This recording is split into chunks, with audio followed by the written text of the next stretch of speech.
ngo nta barorezi mvamakungu bazoza bavuye hanze kubera cyakiza coronavirus.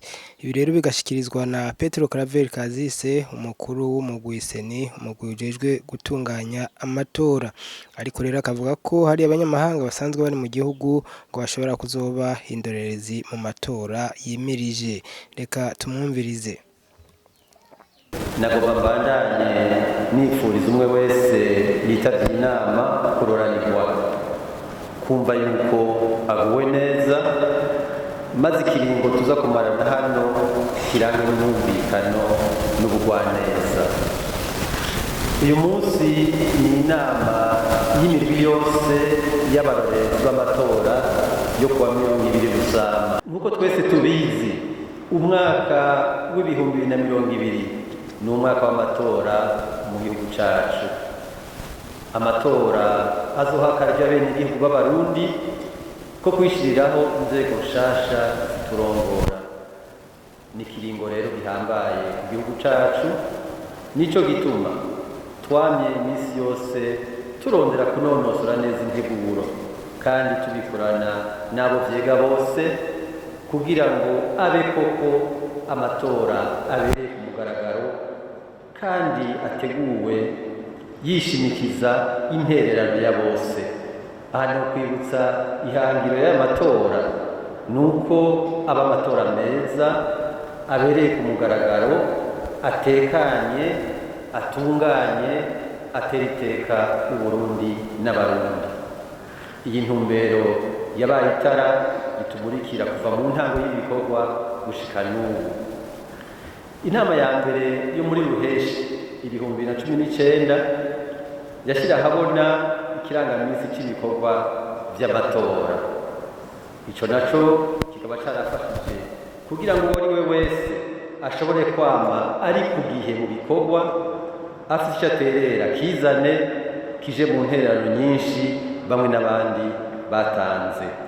Imana yarabikoze kandi muravyibonera, ikirangamisi kiriko kirubahirizwa ukuri kwamye.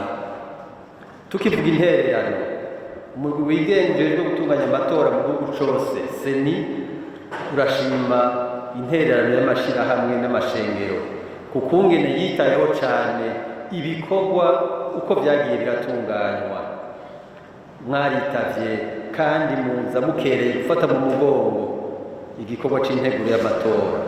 Mwaratanze bamwe mu bariko barafasha mu kugitunganya ku rwego rw'intara n'amakomine.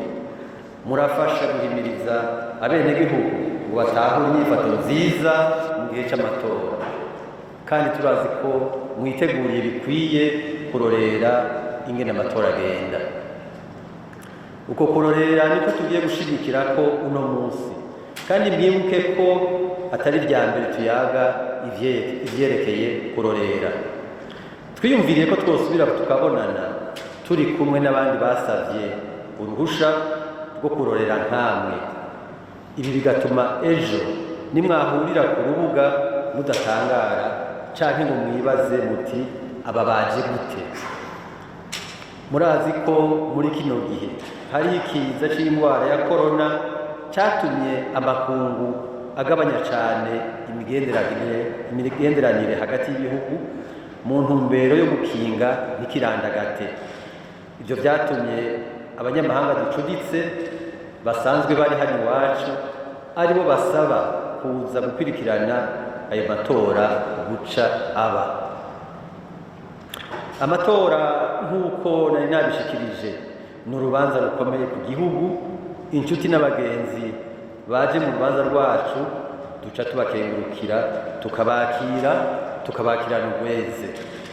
Muzohurira rero mu mabiro y'amatora, ari ico bababajije muze mubishure, kandi mubishurane ubupfasoni ruranga abarundi nk'abashitsi nyene, kuko naho babagaha iwacu baguma ari abashitsi. Tuze rero twirinde ko badutora ibisokoro. Ngiye ku mayange akamaro ko kurorera nuko novuga ko muzoba muri vyabona bizoshingira intahe ingene amatora yagenze n'ivyavuyemo. Mugabo si ico gusa, ukuba mu mabiro y'itora bizotuma abarangura ibikorwa by'amatora bigengesera gusumba. Ivyo bikorwa navyo birushirize kuba vyiza. Abarundi barayamaze bati ijisho rikuraba cane rikagutuma wikwiza. Kuba rero muri mu mabiro y'amatora turazi ko bizokebura abatari bake, maze rya hangiro twishinga turishikeko. Mu mwanya ukurikira turaza kwibukanya inyifato y'umurorerezi w'amatora kandi twongere duhanahane ivyiyumviro. Ndangije kano kajambo nsubira kubashimira cane kuba mwitavye inama. Imana Serukundo ibandanye kubaja imbere kandi yamize ikiganza cayo ku gihugu c'u Burundi, maze amatora twimirije abe meza nk'uko abarundi tuvyifuza. Nitugira amahoro n'amatora meza.